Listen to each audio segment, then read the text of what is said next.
അടുത്ത ആഴ്ച എൻഗേജ്മെന്റ് കഴിഞ്ഞ് പറയാം. നീ വരണം. ബൈ. ഇനി എന്നെ വിളിക്കരുത്. Hello hello hello. അവള് തേച്ചല്ലേ? എന്നാലും അച്ഛൻ ഇതെങ്ങനെ? നീ അച്ഛനെ കുറിച്ച് എന്നാ വിചാരിച്ചേ? കണ്ണ് കെട്ടി വെച്ചാലും ഏത് പെണ്ണാന്ന് മനസ്സിലാക്കുന്നവൻ. 2010-2016 കാലഘട്ടത്തിലെ പെൺകുട്ടികളുടെ പേടി സ്വപ്നം. വളയത്തില്ലായിരുന്ന എന്നെ മഴയത്ത് ഇലക്ട്രിക് പോസ്റ്റിന്റെ മേളിൽ കയറി താഴെ ചാടുവെന്ന് പറഞ്ഞ് ഭീഷണിപ്പെടുത്തി വളച്ചവൻ. അഞ്ജുവേ, രണ്ടാമത്തെ കെട്ടിയോണ്ട് ഡൈവോഴ്സ് ചെയ്തെന്ന് അറിഞ്ഞല്ലോ. എന്തേലും ഹെൽപ്പ് വേണോ?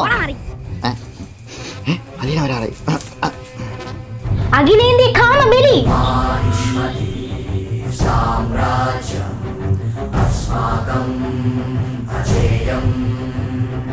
ആസൂര്യ ചന്ദ്രതാര